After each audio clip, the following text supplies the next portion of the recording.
بسم اللہ الرحمن الرحیم۔ السلام علیکم۔ اللہ کے آخری نبی حضرت محمد صلی اللہ علیہ وآلہ وسلم کی عمر مبارک جب 6 سال ہو گئی تو آپ کی والدہ آپ کو ساتھ لے کر مدینہ شریف میں آپ کے والد کے ننھیال سے ملانے لے گئی۔ اس سفر پر حضرت بی بی ام ایمن بھی ساتھ تھیں۔ بی بی ام ایمن آپ کے والد محترم کی کنیز تھی اور واپسی پر ابوا کے مقام پر آپ کی والدہ ماجدہ کا انتقال ہو گیا اور وہیں تدفین ہوئی۔ باپ کا سایہ پہلے ہی آپ کے سر سے اڑ چکا تھا اور اب ماں کی آغوش و محبت اور شفقت بھی چھوٹ گئی۔ حضرت ام ایمن نے آپ کے آنسو پونچھے اور آپ کو تسلی دی اور واپس مکہ شریف لا کر آپ کے دادا حضرت عبدالمطلب کے سپرد کر دیا۔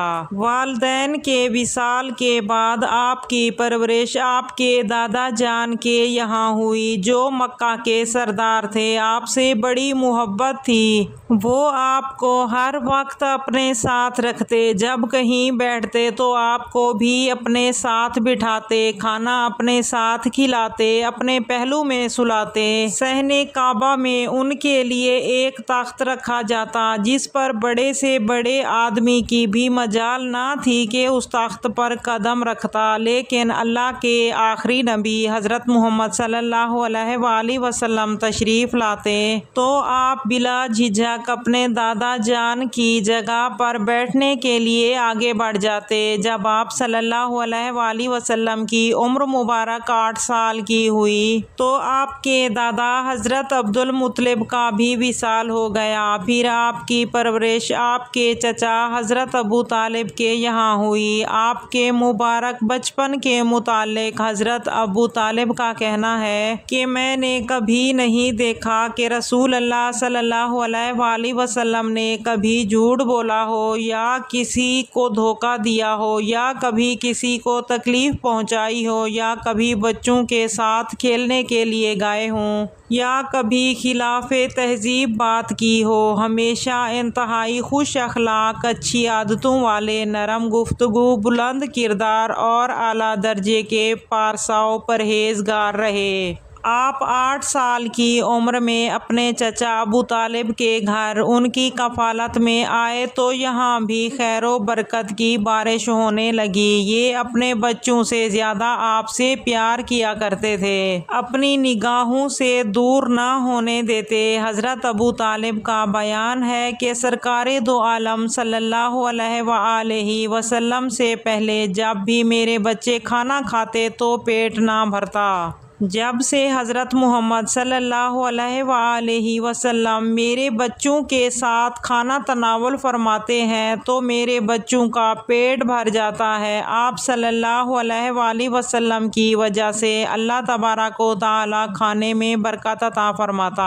جب بھی میں اپنے بچوں کو کھانا دیتا تو کہتا کہ رک جاؤ میرے بیٹے، حضرت محمد صلی اللہ علیہ وآلہ وسلم کو بھی آنے دو، پھر اکٹھے مل کے کھانا شروع کرنا۔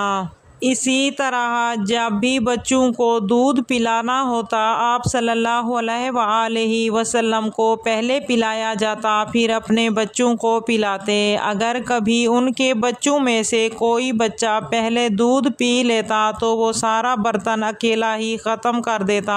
حضرت ابو طالب یہ دیکھ کر کہتے، اے محمد صلی اللہ علیہ وآلہ وسلم، تمہاری برکتوں کا کیا کہنا۔ جب آپ صلی اللہ علیہ وآلہ وسلم کی عمر 10 سال کی ہوئی تو آپ اپنے چچا حضرت زبیر رضی اللہ تعالیٰ عنہ کے ہمراہ یمن کے سفر کے لیے نکلے۔ یہاں راستے میں ایک عجیب واقعہ ہوا کہ کسی وادی میں ایک اونٹ لوگوں کو گزرنے سے روک رہا تھا۔ جب اس اونٹ نے آپ کو دیکھا تو بیٹھ گیا اور اپنا سینہ زمین پر رگڑنے لگا تو آپ اپنے اونٹ سے اتر کر اس اس پر سوار ہوئے اور جب وادی کے دوسری طرف پہنچ گئے تو اس اونٹ کو چھوڑ دیا۔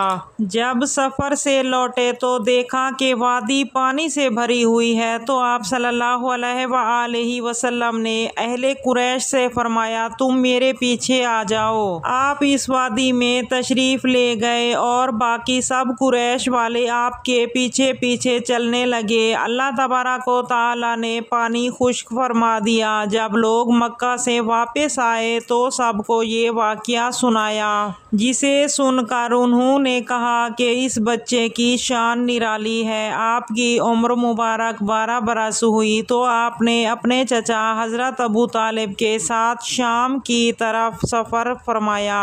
جب قافلہ شہر بصرہ پہنچا تو وہاں کے راہب سے آپ کی ملاقات ہوئی۔ اس نے آپ کو علامات نبوت سے پہچان لیا اور آپ کا ہاتھ پکڑ کر یہ اعلان کرنے لگا، یہ تمام جہانوں کے سردار ہیں، یہ رب العالمین کے رسول ہیں۔ اللہ تبارک و تعالیٰ نے انہیں رحمت للعالمین یعنی تمام جہانوں کے لیے رحمت بنا کر بھیجا۔